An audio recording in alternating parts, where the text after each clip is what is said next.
خاف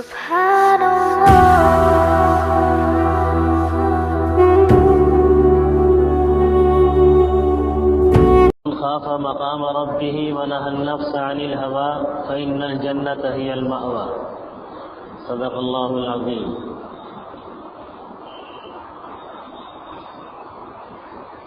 گزشتہ 2 جمعوں میں میدان حشر کے کچھ احوال اور کچھ وہاں کی ہولناکیاں، کچھ وہاں کی سختیاں اور وہاں پر رہنے کی مدت ان سختیوں کے اندر، اس سے متعلق گفتگو آپ حضرات کے سامنے آئی۔ پل صراط کا مرحلہ تھوڑا سا آپ حضرات کے سامنے آیا۔ پل صراط کے اوپر سے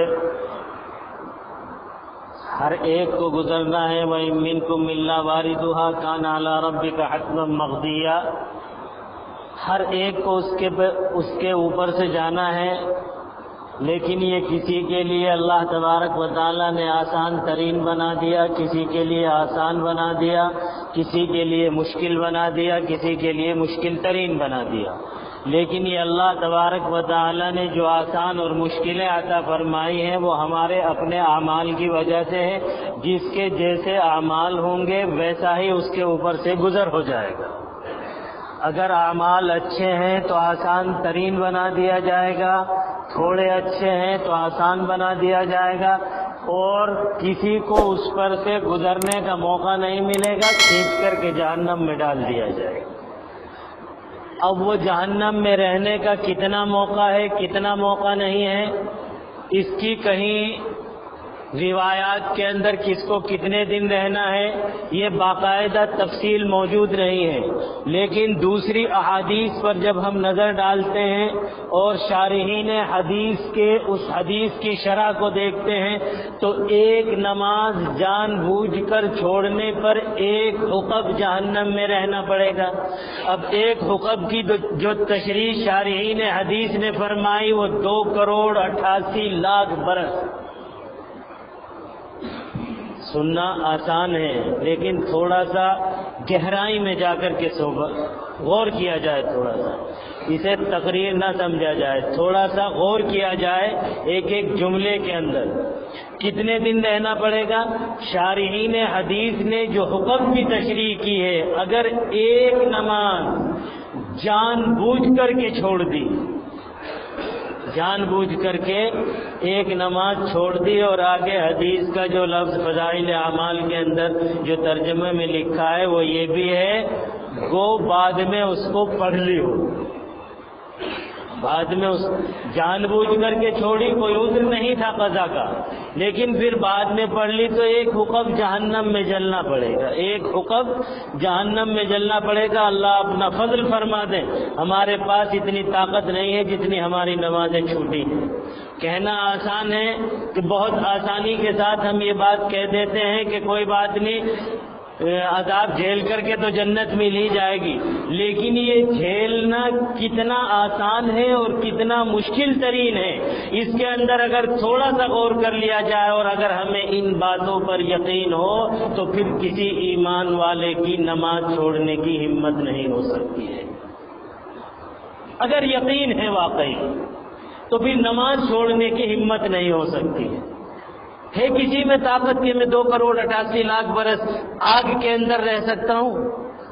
اور یہ صرف آگ کی سختیاں نہیں ہیں، یہ صرف آگ کی سختیاں نہیں ہیں، اوپر سے اس کے اندر زہریلے جانور بھی، اور پھر پینے کے لیے جو پیاس کی شدت میں جو پینے کے لیے دیا جائے گا وَيُسْقَىٰ مِن مَّاءٍ صَدِيدٍ، اس اور کھولتا ہوا گرم پانی، پیپ، کچ لہو، اس طریقے کی چیزیں جو کھولتی ہوئی دی جائیں گی، یعنی کسی طریقے پر کوئی آدمی دیکھ لے تو ٹھنڈا پانی پینے کا اس کا طبیعت نہ چاہے، دل کے اندر یہ کراہیت اور وہ چیزیں اسے پینے کے لیے اگر مجبور کیا جائے گا تو پھر ان حالات کو اگر آدمی سوچ لے اور پھر ان پر یقین بھی آ جائے تو ایمانداری سے دل پر ہاتھ رکھ کے بتائیں کسی کی نماز چھوڑنے کی ہمت ہو سکتی ہے؟ ایک نماز چھوڑنے کی کسی کی ہمت ہو؟ لیکن ہم چھوڑ دیتے ہیں، پھر اپنے یقین کو پرکھ لیں، پھر اپنے یقین کو تول کر کے دیکھ لیں. اگر کسی کو یہ کہہ دیا جائے کہ اگر آج آپ مشین پر بیٹھے صبح سے شام تلک تو 80 کوڑے آپ کی پیٹھ پر مارے جائیں گے اور کیمرے لگے ہوئے ہیں چاروں طرف سے، ہر آدمی کیمرے کی زد پر ہے. کوئی دکان اگر کھولے گا تو 100 کوڑے مارے جائیں گے اور دکان آپ کی کیمرے کی زد پر ہے. اگر یہ کہہ دیا جائے اور اس کو دکھ جائے ہاں بھائی دکان کے سامنے کیمرہ لگ رہا ہے، تو وہ دکان کے تالے کو ہاتھ لگانے کی جرت نہیں کر سکتا. کر لے گا؟ نہیں کر سکتا. وہ مشین پہ بیٹھنا تو کیا کارخانے کی طرح منہ کر کے سوئے گا نہیں اس دن. کیوں؟ اس لیے کہ اس کو یقین ہے یہ دیکھ رہا ہے، یہ کیمرہ یہ بتا دے گا، میری ہر سرگرمی تو یہ ریکارڈ کر رہا ہے.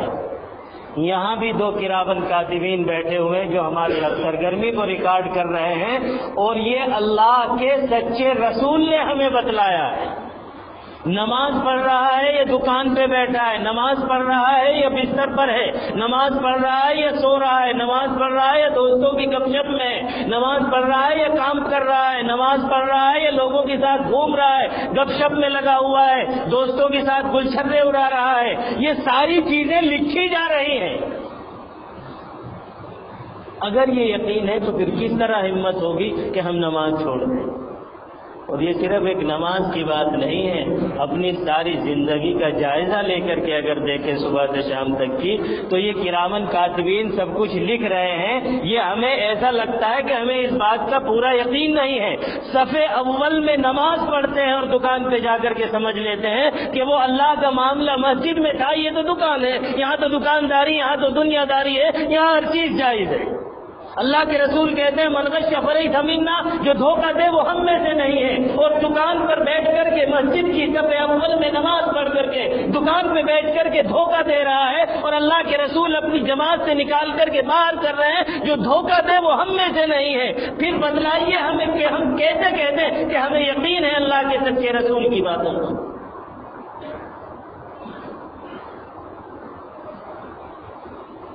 اپنے یقین کو ٹٹول کر کے دیکھ لیں، اپنے یقین کو ٹٹول کر کے دیکھ لیں، اور اسی یقین کا نام ایمان ہے. اسی یقین کا نام ایمان ہے. اگر یہ یقین نہیں ہے، اقرار باللسان اور تصدیق بالقلب، یہ 2 چیزوں کا نام ایمان ہے. زبان سے گواہی بھی دے کہ اللہ کے سوا کوئی معبود نہیں اور محمد رسول اللہ صلی اللہ علیہ وسلم اللہ کے سچے رسول ہیں، خاتم النبیین ہیں، یہ زبان سے بھی کہے اور دل بھی مانے اس بات کو، دل بھی اقرار کرے اس بات کا، دل کے اندر یقین ہو اس بات کا. یہ ہے ایمان. اور پھر ایمان والوں کے لیے ہر حال میں جنت ہے. پھر ایمان والوں کے لیے ہر حال میں جنت ہے.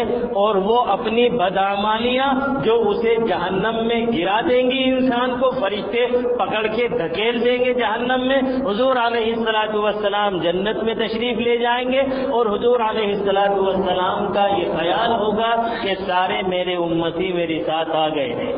اب جو گر گئے ہیں وہ پڑے ہوئے ہیں، اس لیے کہ وہ جو طبقہ بنایا ہے نا آپ کی امت کے گنہگاروں کے لیے، جو 7واں طبقہ ہے، وہ جو طبقہ ہے وہ خالی تو نہیں رہے گا نا، اس کے اندر بھی تو اس کو بھی تو بھرنا ہے. لہذا جتنی بدعمالیاں کرنے والے ہیں وہ اس کے اندر گرا دیے جائیں گے، الا یہ کہ اللہ تبارک و تعالیٰ کسی کو اپنے فضل سے معاف فرما دے.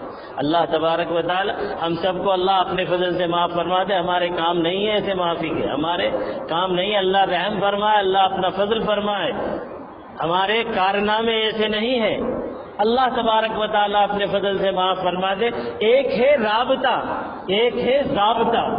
ضابطہ یہ ہے کہ بدعمالیوں والوں کو، بدعمال والوں کو، برے اعمال والوں کو پکڑ کے جہنم میں ڈال دیں گے کھینچ کر کے فرشتے پل صراط کے اوپر سے. اب وہ کتنے دن رہیں گے وہ میں نے آپ حضرات کے سامنے ابھی عرض کیا کہ حدیث کی کسی حدیث میں اس کی خاص کوئی تفصیل موجود نہیں ہے. البتہ دوسری حدیثوں سے اندازہ لگا کر کے دیکھا جا سکتا ہے کہ وہ کتنی مدت ہوگی اللہ بہتر جانے. تھوڑی سی دیر کے لیے اپنے جو وہ یہ جو چولہا جس پہ آگ جلا کر کے ہم کھانا پکاتے ہیں اس پر اپنا ہاتھ 1 سیکنڈ کے رکھنا کسی کو گوارا نہیں ہے. 2,88,00,000 برس تو بہت ہوتے ہیں. 2,88,00,000. اور پھر یہ ایک نماز کا معاملہ ہے. اللہ رحم فرمائے, اللہ اپنا فضل فرمائے. یہ صرف ایک نماز کا معاملہ ہے. اور ہمارے بہت سے نمازی بھائیوں نے, نمازی بزرگوں نے, ہمارے نمازی دوستوں نے یہ سمجھ لیا کہ فجر کی نماز تو بالکل ظہر کی ساتھ اگر پڑھ لیں گے تو یہ اللہ میاں پہ معاذ اللہ احسان کر دیا ہوگا. یہ سمجھ لیا ہے بالکل. اگر صبح اگر کوئی یہ کہہ دے کہ پیمنٹ اگر صبح میں 5 بجے تک آ جاؤ گے تو مل جائے گی, 6 بجے میری فلائٹ ہے, مجھے نکلنا ہے, پھر نہیں ملیں گے, 4 بجے اٹھ کر کے بیٹھ جائے گا. 4 بجے سے تیاری کرے گا کہ کہیں لیٹ نہ ہو جاؤں, 5 بجے, 4:45, 4:30 بجے جا کر کے اس کے دروازے پر بیٹھ جائے گا اس سردیوں کی رات میں. کیوں؟ اگر نہیں ملی تو اب وہ چلا جائے گا, پتہ نہیں باہر سے کب لوٹ کر کے آئے گا, کب ملے گا. یہ نقصان نظر آ رہا ہے, اور وہ نقصان نہیں. اگر اسی کی طرح فکر یہ بھی ہو جائے کہ ایک نماز اگر جان بوجھ جب نیت کر کے سو رہا ہے کہ صبح اٹھ کر کے ظہر کی ساتھ پڑھنی ہے, تو پھر جو صبح اٹھ کر کے ظہر کی ساتھ پڑھنے کی نیت ہے تو اسے کون کہے گا کہ یہ جان بوجھ کر کے نہیں؟ کون کہہ سکتا ہے اسے کہ یہ جان بوجھ کر کے نہیں؟ یہ جان بوجھ کر کے نماز چھوڑنا. اور پھر یہ سمجھتا ہے ظہر میں پڑھ کر کے کہ اب تو اللہ پہ احسان کر کے ٹھیکیداری ہوگی میری جنت کی میری ٹھیکیداری ہوگی. اللہ کے رسول صلی اللہ تعالیٰ علیہ وسلم یہ سمجھیں گے کہ ساری امت میری ساتھ آ گئی اور یہ جہنم میں پڑے ہوں گے, اور کتنے دن پڑے ہوں گے کچھ اندازہ نہیں ہے. اللہ تبارک و تعالیٰ کو پھر اللہ اپنے حبیب کی امت پر رحم آئے گا.